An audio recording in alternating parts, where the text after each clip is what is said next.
Hey, welcome in. The Liberation Bike has pulled into the Chaos Bike Rack. What in the world? Well, we're going to figure that out. Scott Beebe, your head coach, the founder of the Business on Purpose platform. So I was in San Diego, social media marketing world. You've heard me talk about the last couple of podcasts. And I will tell you, I'm a pretty simplistic guy. For those of you who know me, for those of you who don't, just know this about me. I don't really go for complexity. Unless it's systems and processes, then of course I love that stuff. But when it comes to life, I love simplicity. I love simply being able to get around. It's hard for me, to be quite candid with you, when I go to a really fancy place, to have to deal with, kind of stewards and waiters. And I realize that there are a lot of people that make their living on that. So it's no offense to them. It just feels more complex and complicated. And I don't feel like I appreciate it as much as other people appreciate it. It's not that I disdain or dislike it or think it's bad. I just don't have the appreciation for it that maybe some others have. And so there are times when things get a little complicated, like when somebody takes my simple suitcase up to the room for me. I really just don't appreciate it. It's not that I don't appreciate it. Like, I don't appreciate that. It's like I don't appreciate it. What I appreciate is simplicity, being able to just take my bag and walk up to my room. Because usually I'm tired. I'm a bit of an introvert, and so sometimes I just like to, just kind of chill and sit for a minute, and that feels like extra steps that aren't completely necessary for not a lot of value. And so some of you are like, oh my gosh, this guy's complicated. Not really. It's just the opposite. I like things to be simple. And so when I was in San Diego, I went on a jog one morning.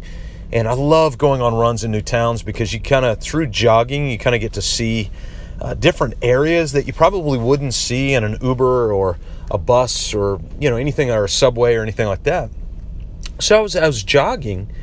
I was running back to the hotel I was staying at. I noticed these bikes. They were out when I was going down, but I noticed they were all like yellow and lime green. And none of them were in bike stations. None of them seemed to be locked up. They literally were just on the side of the road. And there would be 2 here, and then on the next block there would be 6, and on the next block there would be 3, and the next block there would be 1. I thought, what the heck?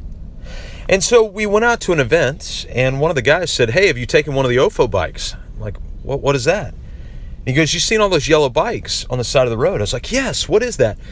He said, if you look close, there's a lock that's encompasses the back tire. And there's a scanned QR code on the back of every bike. In other words, you can get an app on your phone, scan the bike automatically unlocks, you get on it, ride wherever you want, and just click a button, and the bike locks back again, and you walk away. You can literally leave the bike on the side of the road where you got it. Not only that, but I took it up a notch. They have battery-powered scooters. Like those Razor scooters? Yeah, that's right. They've got battery-powered scooters just like that. So do you think that I scooted through San Diego? Heck yeah, I did. Why wouldn't I? 42 years old, why can't I act like I'm 12? And so they had these bikes, they had these scooters, and it made it so easy. Not that Uber and Lyft is not easy enough, but quite frankly, when you're riding in a car in the middle of the city, you got stoplights and one-ways and left turns and right turns, and you can't turn that way because it's backed up. It stopped today for a parade, and not with a bike, man. Hop on the bike, roll, hop off, lock and walk. It's that easy. You realize what they've done, right? They have systematized bike riding. They've systematized scooter riding.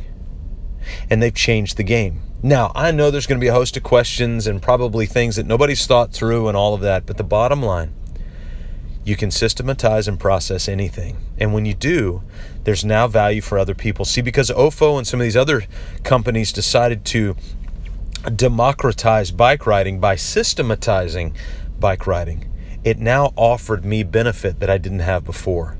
What benefit are you withholding from people because you're unwilling to systematize and process? Ooh.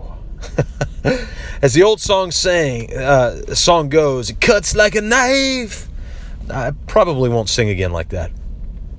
But what are you withholding? What value are you withholding from somebody else because you're choosing not to systematize and process? I hope that does kind of hit you a little bit. Because guess what? We need you. We need your gift. We need your skill set. We need that value that you bring to the people around you. And the best way to bring it to us is to think about what it is you do.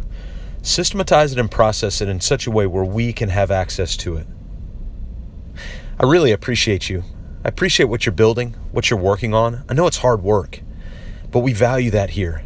We value your innovation. We value your giftedness. We value your uniqueness, and we value your time. So thank you for taking these 5 or 6 minutes to tune in, to try to create investment in yourself. If you need help and support, mybusinessonpurpose.com/vision. And we'll see you right here next time, maybe by bike, on the Business on Purpose podcast.